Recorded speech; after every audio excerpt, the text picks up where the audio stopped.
Hey you guys, alright, so I had said I was going to do a video on my hopes and expectations for my delivery with baby number 2, and so I'm basically going to kind of go through my delivery with Milani, my daughter, and what I hope for my delivery with my son that will be coming in 6.5 weeks or so. So basically, just to jump right in, when I was pregnant with Milani, I had an ultrasound at 32 weeks, and at that time they said she was measuring larger. And of course I was a first-time mom, and I was just freaking out and like, oh my god, I'm gonna have like a gigantic baby, and I'm not gonna be able to push her out, and like, so I was just like in panic mode from that ultrasound until like, you know, towards the end of my pregnancy. And so I really thought that like she was gonna be big, so I wanted her to come sooner. Well, I had absolutely no action whatsoever at all, like the entire time until I delivered her, or until I started going into labor. Because every doctor's appointment, when they checked me, I was 0% effaced, not dilated at all, like nothing was happening. And I was just so not happy about that. So every week my weeks would switch over on a Monday, and I usually had my doctor's appointments on Tuesdays. So after I turned 39 weeks, that Tuesday I went to my doctor's appointment. Still nothing was happening, wasn't dilating, wasn't effacing anything. And my doctor was actually out of town anyways, and she was like, oh, you know, first time moms, you know, go over 40 weeks all the time, so you'll probably be going past 40 weeks and I'll be back by then. So I was seeing a different doctor at that time, and I was just so upset because nothing was happening, and I was so ready for her to come out. Like, I was so ready for her to come out. And so the next day, Wednesday, me and my boyfriend had walked across the floating bridge, and if you guys watched my video with like the clips of for my labor with Milani, he mentions it, my boyfriend mentions that, and then I had mentioned it in another video a long time ago. But anyways, we walked across this bridge, which I have no idea how long it is, but I think it might be like 3 miles there, like across, and 3 miles back. So we walked back and forth, literally, as I was like 9 months pregnant, like almost 40 weeks pregnant. And on top of that, we had been walking around the track, like a track, and like just trying to get things moving, and I had been trying to be more active or whatever, and nothing was working. And so that Wednesday night, I had been debating back and forth on trying castor oil. And my stepmom had done it with both her pregnancies. She said it put her into labor, and you know, that was the only person I ever knew who had done it. So I really didn't know what to expect, and you know, I did some research online, and it was kind of whatever. You know, of course, some people have good experiences, some people have bad experiences, and I just decided, I was like, forget it, I'm just going to go to the drugstore and buy some castor oil and mix it with orange juice. So that, like you see in the video, I drank that. I don't even remember exactly how much like I put in there, but I drank that. And you guys, if any of you guys are interested in trying castor oil, like, you need to really prepare yourself, because it's no joke. It is serious hardcore stuff, and you will seriously probably be regretting it at some point, because needless to say, without getting too much TMI, like, it sends you to the bathroom in a major way. Like, you can forget about rest, and I did it like that night, so you can forget about sleeping, because it's gonna have you, yeah, it's gonna have you going. So I rested for like 2 hours before anything started happening, and then it was like, yeah, it was awful. It was, yeah, I don't want to get too much into detail. I think you guys kind of get the picture, but yeah. So if you're thinking about doing it, really prepare yourself for that. And they do say you need to make sure you stay hydrated, because you'll be going to the bathroom a lot, and you don't want to get dehydrated. So I try to drink a lot of water and Gatorade and stuff like that. But anyway, so that happened, and normally I would go back to work. My days off were Tuesdays and Wednesdays back then. And that Thursday morning, like, I had been having these cramps on and off, and I didn't know if it was just because my stomach was upset due to the castor oil, or if it was contractions or what. And so I was kind of up in the air about it, but I decided to call in and just tell my boss, like, I think it's happening, you know, something's going on, so I won't come into work today. And by the afternoon later that day, like I was definitely having contractions, like for sure having contractions, and they were painful, but they weren't like excruciating. And I just went into the hospital to have them check me and just to see where I was at, and I think I was like maybe dilated a little bit and starting to efface, but nothing major to the point where they were going to keep me. So they drugged me up for a little bit, which was amazing because, like I said, I had not gotten any rest the night before because I was bathroom ridden, and I basically was able to get some sleep after I took that whatever they gave me a shot of, which was just amazing. So I got maybe like 4.5 hours of sleep, and then after that it was just non-stop contractions, like so bad. And so after, in the other video, if you see like when I'm laying on the couch, that was after like I had had the medicine and I was having contractions, like laboring at home. And oh my god, sorry, I just heard the weirdest thing. And so yeah, then after eventually we ended up going to the hospital at about 2 in the morning. I basically we have like this big round ball. It's really like an exercise ball that my boyfriend had one for me at like a carnival or something. Anyways, and it has like this thing on it. But I used that, and like I kind of like was on my knees a little bit, and I laid in bed for a while, and when he came and got in bed, I just couldn't like, I needed like space and room, and so I just went into the living room, and I was just like in labor for a while, like dying, like trying to keep track of my contractions, and they were like, like 3 minutes apart, 6 minutes apart, 7 minutes apart, like they were frequent and regular. So I waited as long as I could, and I eventually woke him up, was like, okay, time to go to the hospital, and I swear to God, if they send me back, I will die. Like, I was so ready to, like, get in there, find out what was going on, and have them sign me up for the epidural. So I did that, went to the hospital, and I was, I think, a 4, and they checked me, got me all checked in.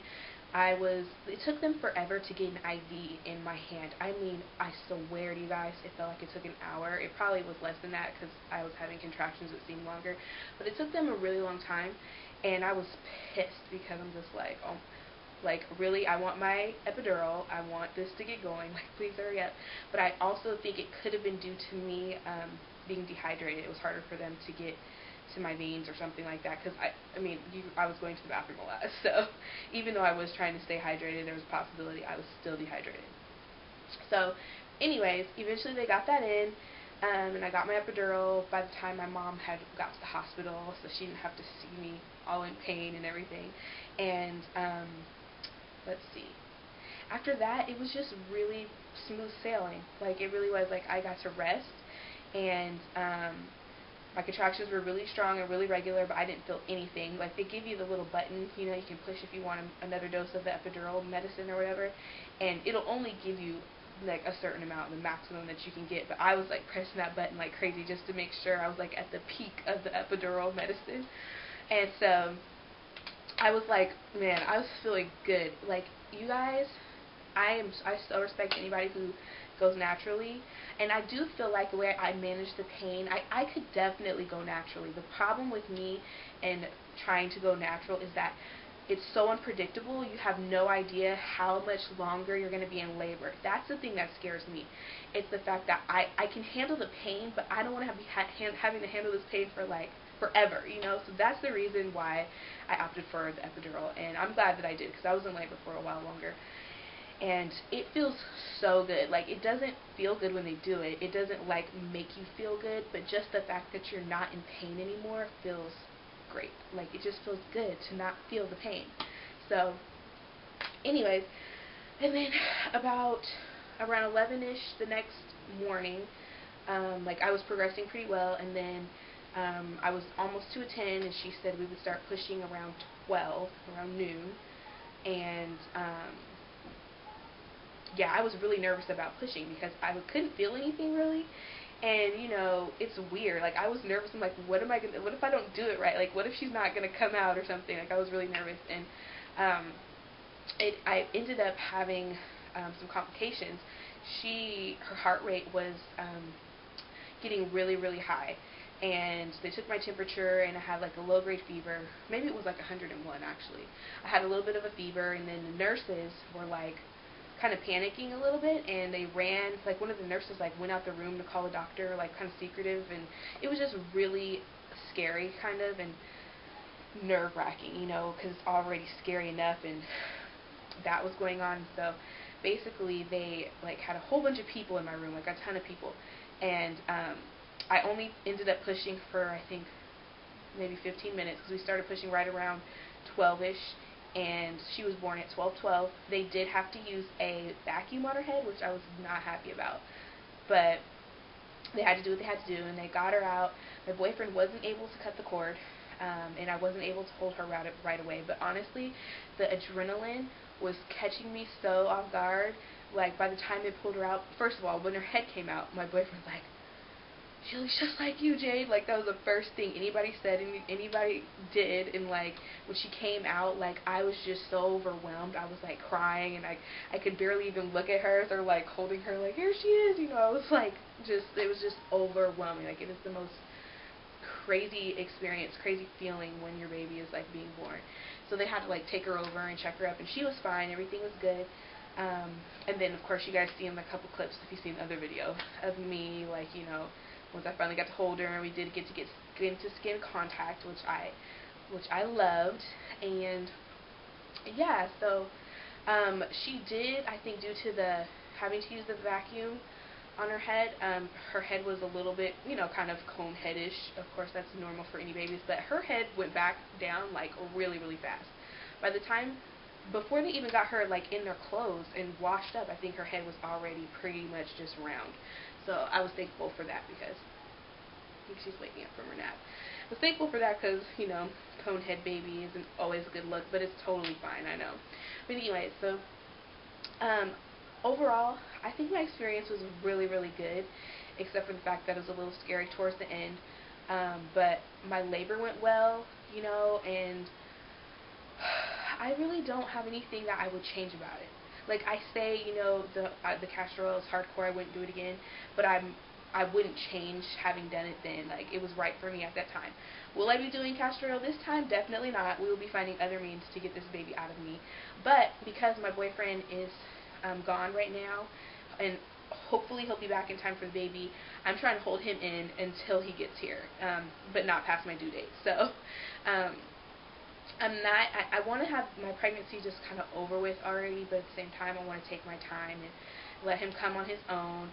And I'm definitely not doing castor oil again. Excuse me. But I do plan to probably get the epidural. I'm going to labor as long as I feel like laboring without it. I'm not really setting any true expectations for myself. And when he's born, I definitely want to hold him right away. I want my boyfriend to be able to cut the cord, and once they get him washed up, I do want that skin-to-skin contact for a while, and then to breastfeed right away. I breastfed with her right away too, and breastfeeding is really important to me. I breastfed her for a good amount of time, and I really want to make sure that he, you know, is able to have that as well. So that's really important to me. Those are like the most important things to me as far as my labor goes, is just having the epidural, more than likely, skin-to-skin contact, my boyfriend cutting the umbilical cord, and breastfeeding. Those are my top priorities. So I'm really excited for this. I think like labor is the time right before and during labor, and like it's the most exciting time ever, like, because it's just, you don't know what's going to happen, and then you get to meet your baby, and then it's truly, truly like amazing. So that's what I'm hoping will happen with him. I want to stay at home as long as possible.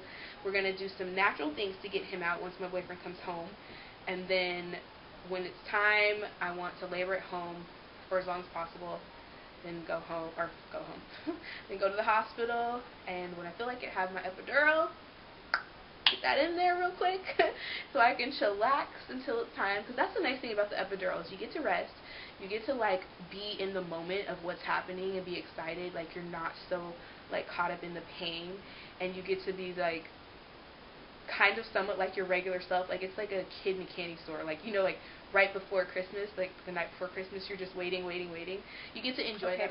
my video camera died, or my camera died, and then Milani woke up anyway. So, anyways, to wrap this video up, that's pretty much the history of my labor and delivery with Milani, and what I'm kind of hoping for with my son. And regardless of what happens, you know, a healthy baby boy is what I hope for and expect. So, thank you for watching this video, and that's it for this video. I'll see you guys for my 34-week video. And alright, you guys, I will see you guys later. Bye.